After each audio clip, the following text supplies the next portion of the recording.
A friend of mine told me a story when they went on a picnic. There was a family next to them with a little boy.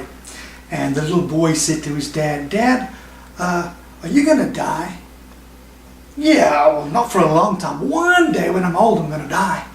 And the little boy said, "Oh, I don't want you to die. I don't want you to die." And he goes, "No, no, no, no, no. No, it's just a long way away."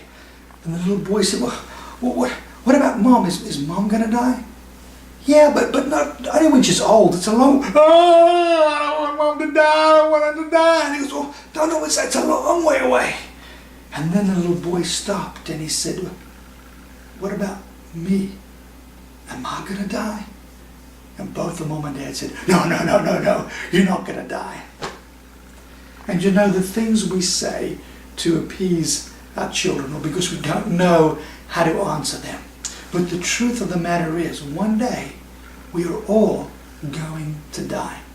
And today we're going to look at James chapter 4. And we're going to see what James says our attitude needs to be in this life. Because we only have one life. We have one opportunity, one chance. So what is your attitude in this life? And he asks us this question: what is your life? And our answer to that can make all the difference in the world. Read with me in James chapter 4 and beginning at verse 13. "Now listen, you who say, 'Today or tomorrow we will go to this or that city, spend a year there, carry on business and make money.' Why? You don't even know what will happen tomorrow." Here's the question: what is your life? Listen to what he says. "You're a mist that appears for a little while and then it vanishes. So instead you ought to say, 'If it is the Lord's will, we will live and do this or that.' As it is, you boast and you brag. All such boasting is evil. Anyone then who knows the good he ought to do and doesn't do it sins." May the Lord bless the reading of his word to us today. What is your life? This is the question that James poses to us. And he answers that question. He says, you're a mist that appears for a little while and then is gone. You know, with this summer weather we're having, it's all hot and humid and it's been raining, and I get into my car and I'm hot, and all of a sudden my windows, they just mist up. But in a moment, in an instant, I crank on that engine, I turn on the demister with the AC, and that mist is gone. And just as that mist thought it was going to stick around and put its roots down, it was gone. And James says our life is like a mist. It appears for a little while and then it vanishes. And therefore our attitude in this life needs to be, if the Lord wills, we will live and do this or that. Now, is James telling us not to plan in this life? No. But he's telling us we need to make plans providentially. You see, instead of doing what we all too often do, is we make plans and then we say, "God, can you bless my plans?" We need to say, "Lord, before I start, would you guide me and show me how my plans need to be?" Instead of saying, "My will that you bless," I say, "Not my will, but your will be done." See, the word bless literally means to speak well of. And God can't speak well of our plans, fleshly plans, for selfish motives. No, God will speak well of his will. And therefore, let's get on to what God is blessing and be sensitive to his Spirit and say, "God, will you guide my decision making? Will you guide my future and the plans?" And that's why James says, if the Lord wills, we will live and do this and that. In Arthur Miller's play, Price, he's got an elderly couple and they're sitting on the front porch, and the wife turns to the husband and says, "You know, everything was always temporary for us. We were always just about to be, and we never actually became anything."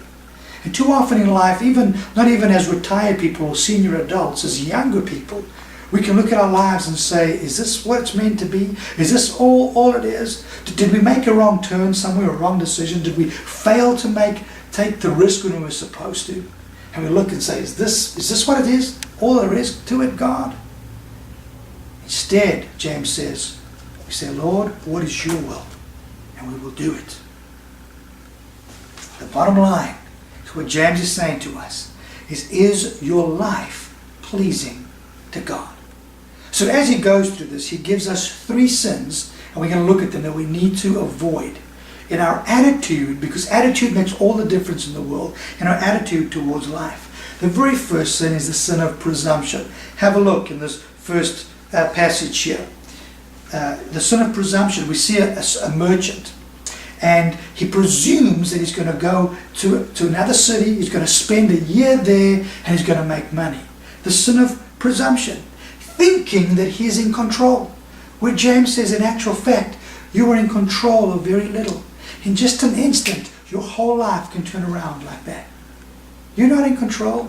Folks, we control very, very little. God is sovereign. God's the one in control. When I moved to the United States and to the south, I met this guy. His name was Chubby. He was a great guy. And I'd say, "Hey Chubby, I'll see you next week." And he said, "Yes sirree, bub, if the good Lord wills and the creek don't rise." And I said, "What are you talking about?" But I very quickly learned, if the good Lord wills and the creek don't rise. In other words, as James says, if God wills, we will live and do this or that, because everything is subject to the will of God. The Apostle Paul knew this. In the book of Acts, chapter 18, verse 21, he says, "I will return to you again, God willing." To the church at Corinth in 1 Corinthians chapter 4 and verse 19, he said, "But I will come to you shortly, if the Lord wills." In 1 Corinthians chapter 16 and verse 7, he said, "I hope to stay with you a little while, if the Lord permits." So if the Apostle Paul was Southern, he would have said, "If the good Lord wills and the creek don't rise." That's the concept. God is the sovereign one. He is in control. Paul knew that. James knew that. Why?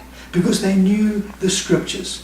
The Old Testament scriptures. In Proverbs chapter 27 and verse 1, this is what it says, "Don't boast about tomorrow, for you do not know what another day may bring forth."